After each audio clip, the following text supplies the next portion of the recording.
Yes, good evening everybody, good evening my students. इससे पहले मैंने आपको 4 मॉडल्स क्लियर किए। कैन, जो आपको मैंने टाइमिंग दिखाने के बाद जो अगला वीडियो, सेकंड वीडियो था मेरा, वो कैन पर था। थर्ड वीडियो मेरा था 3 मॉडल्स के ऊपर, कैन का पास्ट, कुड, मे और माइट। इसी क्रम में अब जो हम आज सीखेंगे वो 2 मॉडल्स को सीखेंगे, मस्ट और मस्ट का एंटोनिम यानी अपोजिट, नीड नॉट। तो इसी क्रम में हम आगे चलते हैं मॉडल्स की ओर। 5th, must. Must, it is used for. Must का प्रयोग कहाँ कहाँ होता है? मस्ट का प्रयोग कहाँ कहाँ होता है? नंबर 1 जो इसके फीचर्स हैं, नंबर 1 है स्ट्रॉन्ग पॉसिबिलिटी।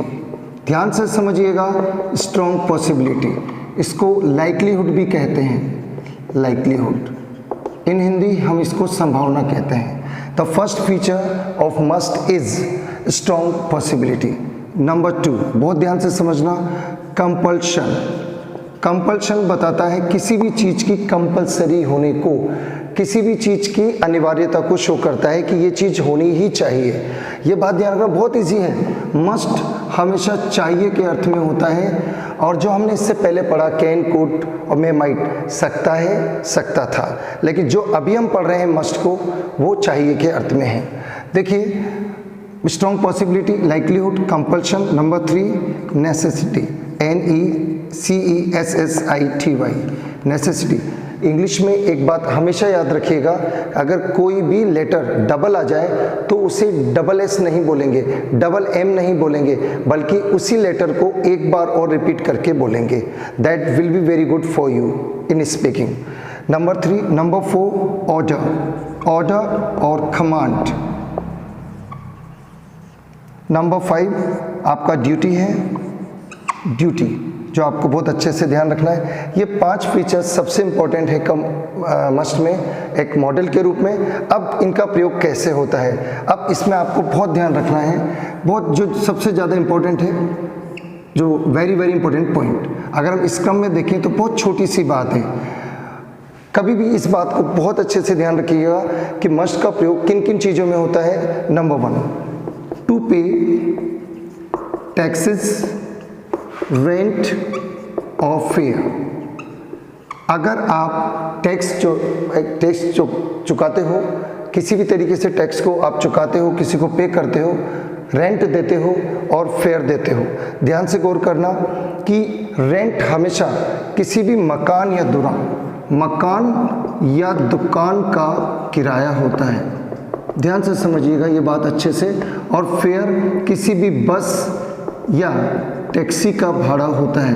बहुत इजी चीज़ है, हमें सबको अच्छे से याद होनी चाहिए। भाई ऐसा तो है नहीं कि आप बस में सवारी करेंगे और आप उसका किराया नहीं देंगे। तो बस में या टैक्सी में अगर आप सवारी करते हैं और उसका जो आप पे करते हैं उसे हम इंग्लिश में फेयर कहते हैं, FARE। और किसी के मकान या दुकान को आप साल भर, 2 साल, 2 महीने, 4 महीने के लिए किराए पर लेते हैं, तो पर मंथ जो उसका किराया होता है उसे इंग्लिश में रेंट कहते हैं। टैक्स, जिसे GST भी कहते हैं, जिसे इनकम टैक्स भी कहते हैं। तो जितने भी टैक्स गवर्नमेंट के अंडर में आते हैं उन सबको टैक्स पे करना हमारी बिल्कुल एक हमारा रिस्पॉन्सिबिलिटी है हमारी कि उसे हमें पे करना चाहिए। वहाँ हम मस्ट का यूज करते हैं। नंबर 2, पहला, to do any official work, official और गवर्नमेंट, कोई भी सरकारी काम या कार्यालय के काम करने को भी वहाँ पर भी हम मस्ट का यूज करते हैं। नंबर 3, हमेशा याद रखना, to work hard during examination. ध्यान रखना, अगर आप परीक्षा के दौरान की बात हो या परीक्षा बहुत नज़दीक हो, देन हम बोलते हैं you must work hard as your exams are at hand. ध्यान से गौर करना, बहुत अच्छे से समझने का प्रयास करना। डोंट टू ट्राई कि आप उस चीज़ को रटे नहीं, आपको रटना नहीं है, आपको समझना है, क्योंकि सबसे बड़ी बात यही होती है।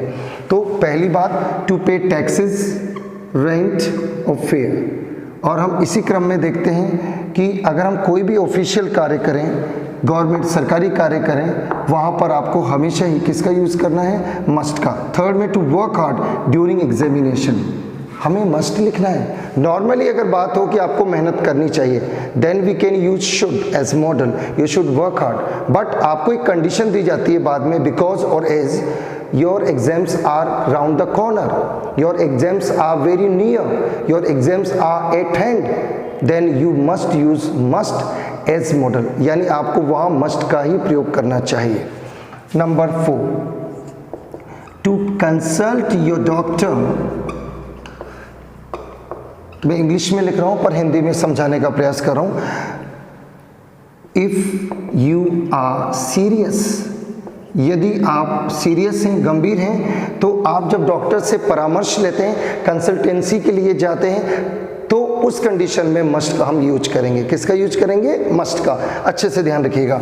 To consult your doctor if you are serious, आपको ये बात बहुत अच्छे से ध्यान रखनी है। ये 4 स्थितियां हैं जहां आप मस्ट का यूज अच्छे से कर सकते हैं। आपको इस चीज़ का अच्छे से ध्यान रखना है। यस, मैं यही चीज़ आपको समझा रहा था कि जब भी आप टैक्स को चुकाएं, रेंट को पे करें किसी को, या फेयर को, तीनों स्थितियों में आपको मस्ट को ही लिखना है मॉडल के रूप में। किसी भी ऑफिशियल और गवर्नमेंट वर्क के लिए आपको केवल और केवल मस्ट का यूज करना है। कठोर मेहनत, लेकिन यदि आपकी परीक्षाओं के दौरान की बात हो या केवल परीक्षा की बात हो, परीक्षा बिल्कुल नज़दीक हो, एट हैंड शब्द आ जाए, नियर शब्द आ जाए या राउंड द कॉर्नर आ जाए, तो मस्ट यूज करना है। और डॉक्टर से कंसल्ट करने के लिए, लेकिन अगर condition is you are serious, आपको हमेशा मस्ट का यूज करना है। उदाहरण के तौर पर मैं आपको बताना चाहूँगा, बहुत ध्यान से समझिएगा। जैसे, और अच्छा एक बात बहुत कॉमन है कि 99% सिचुएशन में मस्ट के साथ, नीड नोट के साथ, शुड के साथ, ध्यान से समझना, मस्ट के साथ, नीड नोट के साथ, शुड के साथ और मस्ट नॉट जो प्रोहिबिशन को बताता है, हमेशा तो नहीं कहूँगा पर 99.9% सिचुएशंस में यूज सब्जेक्ट होता है। अब बात आती है कि जो वो पॉइंट 1 जो बचा है वो किस में यूज होता है। आप जब परीक्षा देते हैं 10th 12th के बच्चे या कंपटीशन फाइट करते हैं, तो वहाँ पर आप ध्यान से गौर करना, वहाँ पर बहुत अच्छे से लिखा होता है all the candidates must answer all the questions, यानी सभी विद्यार्थियों को, प्रार्थियों को सारे प्रश्नों को करना अनिवार्य है। कंपल्शन को बताता है, नेसेसिटी को बताता है, तो वहाँ पर हम मस्ट यूज करते हैं। तो इस दौरान मैं अब जो आपको समझाने जा रहा हूँ, मस्ट के लिए मैंने 4 बातें लिखी हैं कि सरकारी कार्य, कोई भी सरकारी कार्य करना हो मस्ट यूज होगा। इवन हम अपने देश की बात करें कि किसी भी व्यक्ति को अपने देश के लिए समर्पित होना ही चाहिए, there we can use must. हम देश की बात करें, हमारे नेशनल एंथम की बात करें, राष्ट्रगान की, उसका सम्मान करना ही चाहिए, मस्ट आएगा, शुड नहीं। जितनी भी बातें देश से संबंधित हो, हमारे फ्लैग, हमारे तिरंगे से संबंधित हो, वहाँ हर कंडीशन में मस्ट का ही यूज होगा, क्योंकि आपको नियमों की पालना करनी पड़ेगी। और 5वां जो है, टू ओबे ट्रैफिक रूल्स, आपको ट्रैफिक रूल्स की पालना करने के लिए, ट्रैफिक रूल्स की पालना करने के लिए भी आपको अच्छे से ध्यान रखना है, मस्ट का यूज करना है। ठीक है बच्चों, अब मैं इसके कुछ एग्जांपल्स आपको बताता हूँ। नंबर 1, फॉर एग्जांपल, शॉर्ट में इजी कहते हैं इसको। नंबर 1, यू पे योर टैक्सेस, रेंट भी आ सकता है, तो आप क्या यूज करेंगे? हमेशा मस्ट। इस बात का आपको पूरा ध्यान रखना है। नंबर 2, यू डू इट सून, आपको इस कार्य को जल्दी करना चाहिए। जब भी सून शब्द आता है वो कहीं ना कहीं ऑर्डर वाले भाव को शो करता है। क्या यूज करेंगे हम एक मॉडल के रूप में? मस्ट यूज करेंगे। You consult your doctor as you are serious, ध्यान से समझिएगा, आपको डॉक्टर से कंसल्ट करना ही चाहिए भाई, क्योंकि आप सीरियस हैं। या यहाँ पर लिखा था as you are suffering from corona, तो ऐसी सिचुएशन में भी आपको डॉक्टर को दिखाना ही चाहिए, क्योंकि कोरोना एक ऐसी एपिडेमिक जो इसने पूरे संसार को हिला कर रख दिया। किसी भी तरह की बीमारी से आप पीड़ित हो तो डॉक्टर को कंसल्टेंसी के लिए, डॉक्टर से कंसल्ट करने के लिए आपको जाना ही चाहिए, वहाँ मस्ट का यूज होता है। इसी क्रम में नंबर 4 पे अगर हम जाएं तो you must work hard as your exams, या तो ड्यूरिंग एग्जामिनेशन आ जाए, your exams at hand, sorry your exams are at hand, आपको ध्यान रखना है, बहुत अच्छे से ध्यान रखना है, यहाँ भी मस्ट का यूज होगा। इस तरीके से आपको मस्ट को फॉलो करना है और बहुत इजी तरीका है, ऐसा कुछ नहीं है कि आप इसे नहीं कर सकते। Must always shows government work, must always shows the work which is very necessary for the officer, for the employee and everyone who work at offices. जो भी काम करते हैं उनके ऑफिसेस में, वहाँ पर केवल और केवल मस्ट का यूज होगा। गवर्नमेंट के किसी भी टैक्स को देने के लिए, किराया देने के लिए, दुकान का, मकान का रेंट देने के लिए मस्ट का यूज होगा। आप बस का, टैक्सी का, कार का, किसी को भी आप भाड़ा देते हैं, वहाँ आप हमेशा मस्ट का यूज करेंगे। कोई व्यक्ति सीरियस है और आप डॉक्टर से कंसल्ट करना चाहते हैं, वहाँ भी मस्ट का यूज होगा। और इसी के साथ यदि आपकी परीक्षाएं बेहद नज़दीक हैं या आपकी परीक्षाएं चल रही हैं, देन वहाँ भी मस्ट का यूज होगा। अगर कोई कंडीशन दे दी जाती है तो हम मस्ट को जरूर लिखते हैं। इस तरह से ये जो एक तरीके से जो मॉडल है मस्ट, यहाँ पर अच्छे से कंप्लीट होता है। इसको आपको अच्छे से ध्यान रखना है, ठीक है माय डियर स्टूडेंट्स। मस्ट के बाद हम जो यूज़ करने जा रहे हैं, जो पढ़ने जा रहे हैं, वो है नीड नोट। नीड नोट के बारे में मैं आपको बता दूं, ये बिल्कुल अपोजिट है, आपको ये अच्छे से ध्यान रखना है। अपोजिट ऑफ मस्ट, मस्ट का अपोजिट कहा जाता है और अपोजिट को इंग्लिश में एंटोनिम भी कहते हैं। ध्यान से समझिएगा, एंटोनिम, एंटोनिम मीन्स होता है अपोजिट और सिनोनिम मीन्स होता है सिमिलर वर्ड्स, पर्यायवाची, ठीक है। तो need note is the opposite model of must. Must का एकदम विपरीत है, जस्ट विपरीत, बिल्कुल विलोम है। तो इसी क्रम में हम इसको पढ़ते हैं। Need note it is used for, number 1, जितने भी फीचर्स मस्ट में आते हैं बस उसमें ये शब्द जुड़ा आ जाए, जैसे लैक ऑफ या एब्सेंस ऑफ, उसमें आप स्ट्रॉन्ग पॉसिबिलिटी। नंबर 2, इसी चीज को हम जोड़ेंगे लैक ऑफ या एब्सेंस ऑफ, इसमें जोड़ेंगे कंपल्शन। वही चीज है, मस्ट के सारे फीचर्स हैं बट विपरीत कंडीशन में है। 3rd नंबर लैक ऑफ या एब्सेंस ऑफ, इसके बाद यह आ जाएगा नेसेसिटी। नंबर 4 लैक ऑफ या एब्सेंस ऑफ प्लस ऑर्डर और कमांड, सेम चीज बस उसका अपोजिट हो जाएगा। एंड लास्ट लैक ऑफ, बिल्कुल लिखने में कोई लापरवाही नहीं करनी है, समझने में कोई लापरवाही नहीं करनी है। फिर भी आपको कुछ लगता है तो इसका एक शॉर्ट वीडियो और मैं बाद में पूरे मॉडल्स होने के बाद कंप्लीट मॉडल्स का एक शॉर्ट वीडियो, जिसका मैं जितना ब्रीफ कर सकता हूँ ब्रीफ करके आपको एक्सप्लेन करूँगा by making a very suitable video for you. Absence of duty, ध्यान से समझें। अगर हम इसी चीज़ को देखें तो हमें बात समझ में आती है कि लैक ऑफ और absence of, strong possibility, lack of और absence of, lack of absence of necessity, lack of order और कमांड, इस तरह से आपको ध्यान रखना है, लैक ऑफ या एब्सेंस ऑफ ड्यूटी। अब कैसे पता चले कि इसमें नीड नोट आएगा?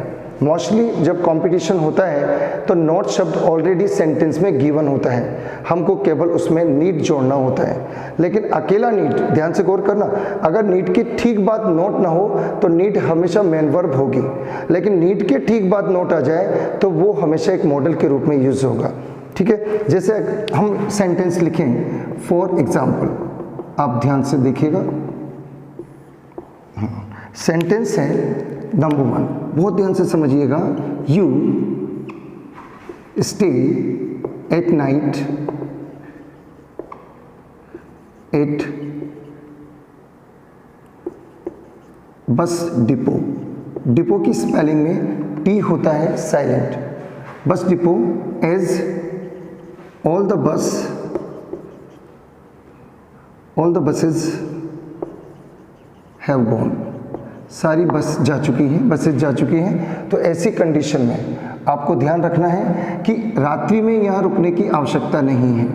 आप जैसे फीचर दे दिया वहाँ फीचर दे दिया लेक ऑफ, अच्छे से दिया है लेक ऑफ नेसेसिटी, आवश्यकता की कमी, आपको आवश्यकता ही नहीं है। लेक ऑफ कंपल्शन भी कह सकते हैं, यहाँ पर वो किसी भी अर्थ में आ सकता है। अगर फीचर दिया जाए तो आप यहाँ लिख सकते हैं need not, You need not stay at night at bus depot as all the buses have gone. अगर बसें सारी जा चुकी हैं तो आपको वहाँ रुकने की आवश्यकता नहीं है। नंबर 2, बहुत ध्यान से समझें, केवल इस मॉडल को ध्यान से समझें, अच्छे से समझें। कई बार नोट दिया भी होता है, जैसे यू फीचर ना भी दे तो मल्टीपल चॉइस में यानी MCQs में कैसे आता है, you not pay your school tuition fee. मैं अक्सर एक बात गलत देखता हूँ, लोग ट्यूशन की स्पेलिंग को गलत बोलते हैं, ग्रामर की स्पेलिंग को गलत बोलते हैं। ग्रामर की सही स्पेलिंग होती है GRAMMAR और ट्यूशन की सही स्पेलिंग होती है TUITION। अच्छे से लर्न रखना। और अक्सर मैं ये भी देखता हूँ कि लोग परिभाषा की जो प्रोनाउंसिएशन है वो डेफिनेशन बोलते हैं, जो कि कम्प्लीटली इनकरेक्ट है। डेफिनेशन उसका प्रोनाउंसिएशन होता है और स्पेलिंग है DEFINITION। देखिए आप, you not pay your tuition fee after depositing complete fee. पूरी फीस जमा कराने के बाद आपको उसे पे करने की आवश्यकता नहीं है। तो आप यहाँ क्या लिखेंगे, ओनली नीड लिखेंगे। That is requirable for you. कि नीड क्यों लिखा, क्योंकि आपको स्कूल की फीस देने की जरूरत नहीं है, पूरी चुकाने के बाद कोई आवश्यकता नहीं है, बस आपको ये ध्यान रखना है। अब इस तरह से नीड नोट इस बात को दर्शाता है। इसी तरह क्यों दर्शाता है, बिल्कुल अपोजिट दर्शाता है। मस्ट का बिल्कुल अपोजिट दर्शाता है। बहुत इजी वे में है ये, जैसे बिल्कुल आप नॉर्मली समझो, मस्ट जो हर चीज को क्लियर रखता है, strong probability, strong likelihood, strong possibility. बहुत ध्यान से समझिएगा।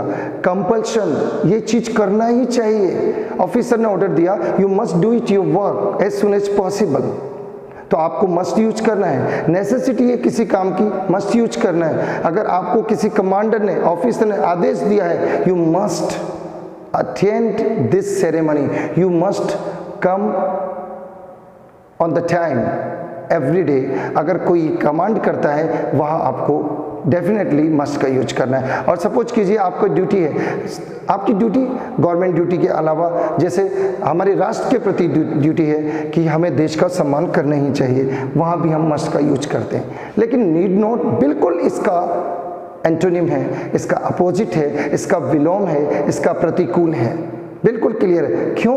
क्योंकि ये सिंपल सी बात है कि मस्ट बताता है किसी चीज़ की कंपल्शन को, किसी चीज़ के डेफिनेटली करने को। लेकिन नीड नॉट, अगर वो चीज़ आप कर चुके हो तो बार बार उस चीज़ को करने की आवश्यकता नहीं। यदि आप कॉफ़ी पी चुके हो 2-3 बार तो बाद में आपको कॉफ़ी पीने की आवश्यकता इतनी नहीं होती। लंच करने के बाद दोबारा लंच करने की आवश्यकता नहीं होती। ये आपको ध्यान रखना। अगर आपने मकान मालिक का रेंट दे दिया है, ऑलरेडी 2 महीने का पहले से आपने पे किया है, तो why you are just going to pay the money और rent to the landlord when you have paid it. तो जब आपने उसको पे कर दिया है तो मैं नहीं समझता कि उसको पे करने की आवश्यकता है, कोई आवश्यकता नहीं। ठीक है, इस तरह से ये दोनों मॉडल कंप्लीट। स्टूडेंट्स, जैसा कि मैंने आपसे कहा था word meanings, in each my video you will find 5 word meanings after ending the video. मैं आपको जरूर बताऊंगा।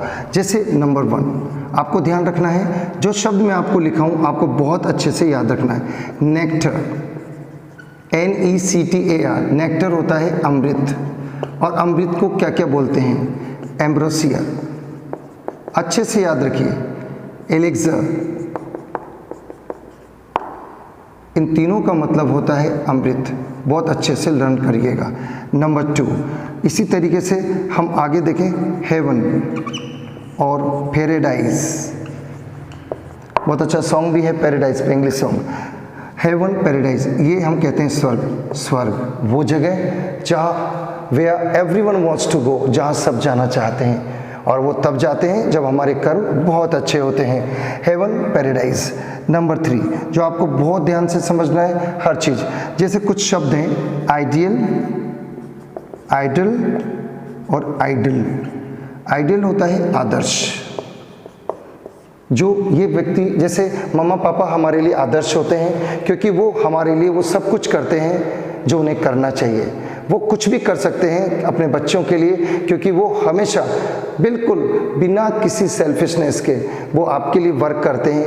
रात रात में भी ड्यूटी करते हैं। कई पेरेंट्स दिन भर भागते हैं आपके लिए, खून पसीना एक कर देते हैं ताकि उनके बच्चे पढ़ लिख कर एक अच्छा व्यक्तित्व बना सकें। तो अपने पेरेंट्स का हमेशा सम्मान करें। Is that clear? हमेशा जो भी बच्चे मेरा वीडियो देख रहे हैं वो अपने आप से एक वादा करें कि पेरेंट्स कभी भी आपका बुरा नहीं सोचते, और यदि वो डांटते भी हैं तो वो केवल और केवल हमारे भले के लिए डांटते हैं, है ना? ध्यान रखना इस बात को, बिल्कुल ध्यान रखना। अच्छे से सुना करो उनकी बातें, जवाब नहीं देना है उनको। आइडियल, आदर्श। आइडल इसका मतलब होता है मूर्ति या प्रतिरूप। आप देखते हो जो सिंगर्स होते हैं कई बार बनते हैं आइडल बनते हैं, इंडियन आइडल, वो एक प्रतिरूप ही होते हैं। और ये आइडल होता है सुस्त, जिसका एक सिनोनिम होता है लेजी। सुस्त को इंग्लिश में इनएक्टिव भी कहते हैं। ये सिनोनिम्स हैं आइडल के। इस तरह से ये 3 शब्द, इस तरह से ये वर्ड मीनिंग है। और आप कई वर्ड मीनिंग है जो आपको याद होने चाहिए। मैं आपको एक बार इन्हें अच्छे से बोल के भी बताऊंगा। इस तरह से कई मीनिंग जो आपको अगर याद हैं तो आप बेहतरीन तरीके से आगे बढ़ सकते हैं। अब और शब्द हैं जैसे एएम। एएम इसका फुल फॉर्म होता है एंटी मेरिडियम। आपको बहुत अच्छे से ध्यान रखना है, ठीक है? पीएम, पीएम का फुल फॉर्म होता है पोस्ट मेरिडियम। इस तरह से आपको फुल फॉर्म याद होनी चाहिए। नंबर 5, मैं वर्ब के 5 प्रकार लिखाऊंगा जो कि मैंने बोले थे। जैसे मेन वर्ब की फर्स्ट फॉर्म जो होती है उसे हमेशा हम बोलते हैं प्रेजेंट फॉर्म, ये आप ध्यान रखिएगा। मेन वर्ब की सेकंड फॉर्म, इसको हम हमेशा क्या बोलते हैं बच्चों? Past form. ये छोटी छोटी बातें हैं पर हमें पता नहीं। मेन वर्ब की थर्ड फॉर्म, इसे हम हमेशा क्या बोलते हैं? Past participle. That's very easy, that's very essential also to understand by you. Main verb की फोर्थ फॉर्म, इसको हमेशा क्या बोलते हैं? Present participle. इसकी पहचान ये है बच्चों कि मेन वर्ब की फर्स्ट फॉर्म में क्या जुड़ जाता है? आईएनजी। और मेन वर्ब की जो 5वीं फॉर्म है वो है इन्फिनिटिव। इन्फिनिटिव इसकी विशेषता है कि इसके आगे टू आ जाता है मेन वर्ब के फर्स्ट। अच्छा, एक चीज़ जो बहुत सारी बातें हैं लोग गलत बोलते हैं, जैसे फर्स्ट फॉर्म हुई डू, या डू को हटाएं हम एक बार के लिए प्ले। प्ले को लोग बोलते हैं कि खेलना, गलत बोलते हैं। प्ले का मतलब खेलना नहीं होता, प्ले मीन्स होता है खेलो। जैसे प्ले द गेम, इस खेल को खेलो। Play cricket Khelo. Play with the help of this ball. तो प्ले का मतलब खेलो होता है, खेलना नहीं। ना शब्द तब आता है जब 5वीं फॉर्म होती है और टू लगा होता है। लाइक मैं क्रिकेट खेलना चाहता हूँ, I want to play cricket. To play, I want to play, to play 5वीं फॉर्म है, वहाँ ना शब्द आएगा। हम फर्स्ट फॉर्म में ही ना बोलते हैं, कितना गलत बोलते हैं हम। ये बात बिल्कुल ध्यान रखिए, आप बहुत ध्यान से समझना है, इन शब्दों को आपको ध्यान रखना है। फर्स्ट फॉर्म मैं स्टार्टिंग से एक बार समझा दूँ। इनका प्रोनाउंसिएशन है नेक्टर। मैं फोनेटिक में बताऊंगा नेक्टर। अब आप कहोगे मैंने इसमें र क्यों नहीं बोला? र बोल सकते हैं पर नहीं बोलना चाहिए। र में से स्वर अ निकालें, उसे बोलें nectar. Ambrosia, elixir, heaven, paradise, ideal, idol, idol. इस तरह से प्रोनाउंसिएशन करेंगे। Ante meridiem, post meridiem, the full form of M ante meridiem, the full form of PM post meridiem. ये आपको बहुत ध्यान रखना है। फर्स्ट फॉर्म को प्रेजेंट फॉर्म कहते हैं, सेकंड को पास्ट फॉर्म कहते हैं, थर्ड फॉर्म को पास्ट पार्टिसिपल कहते हैं, फोर्थ फॉर्म जिसमें फर्स्ट में आईएनजी लगता है उसे प्रेजेंट पार्टिसिपल कहते हैं, और मेन वर्ब की फिफ्थ फॉर्म को इन्फिनिटिव कहते हैं। वो सीधी बात, मैं कई वीडियोस देखता हूँ, कई टीचर्स पढ़ा रहे हैं, मैं उनकी बुराई नहीं कर रहा हूँ, बहुत अच्छा पढ़ाते हैं, सब लोग मेहनत करते हैं, पर अगर बच्चों के सामने वो खुद लिख कर पढ़ाएं, दैट विल बी बेटर। मैं मानता हूँ कि वो कम मिनट में वीडियो बनाना या यूँ उन्हें कोई डिसकम्फर्ट लगता है, आई डोंट नो, बट अगर आप उस चीज़ को कोई टीचर पढ़ाने वाला बोर्ड पर सामने लिखाए, it will be very needy and helpful for the students, कि वो एक मेहनत दिखती है उसमें। तो जो भी आज मैंने पढ़ाया है दोनों मॉडल्स, आप अच्छे से समझिएगा, पढ़िएगा, फिर भी आप टेंशन ना लें। इसके बाद मैं 3 वीडियो लेके आ रहा हूँ और भी मॉडल से संबंधित। इसका जो नेक्स्ट वीडियो है वो 3 मॉडल्स पर आधारित होगा। इसके बाद जो मैं पढ़ाऊँगा वो होगा मस्ट नॉट, जिसमें प्रोहिबिशन आता है, इसके बाद होगा शुड, और उसके बाद होगा ऑट टू। ठीक है, ये तीनों मॉडल्स की नेक्स्ट वीडियो आपको कल मिल जाएगी।